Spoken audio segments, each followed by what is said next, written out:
ದೇವರಾಜ್ ಅರಸರ ಕಲ್ಪನೆ ಹೆಂಗಿತ್ತು ಆ ರೀತಿ ನಾನು ಆಡಳಿತ ಮಾಡ್ತೀನಿ.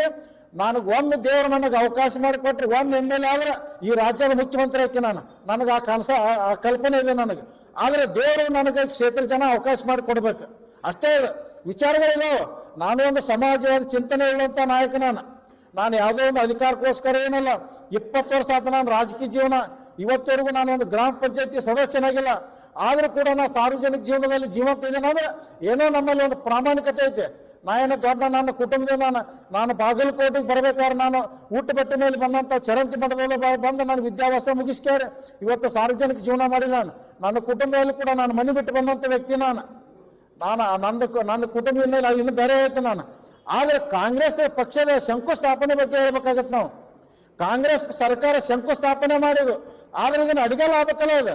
ನಾನೇನು ಹೇಳಕತ್ತೀನಿ, ಸನ್ಮಾನ್ಯ ಸಿದ್ದರಾಮಯ್ಯನವರೇ ಕೇವಲ ಶಂಕುಸ್ಥಾಪನೆ ಮಾಡಬೇಡ್ರಿ. ನಿಮಗೆ ನಿಜವಾಗ್ಲೂ ಏನಾದ್ರು ಕಾಳಜಿ ಇತ್ತಂದ್ರೆ ಸುಮ್ಮನೆ ಡೊಂಗಿ ಮಾಡೋದು. ಯಾಕಂದ್ರೆ ನೀವು 3 ವರ್ಷದೊಳಗೆ ಇನ್ನೂ 3 ವರ್ಷ ನಿಮ್ಗೆ ಅವಧಿ ಐತೆ.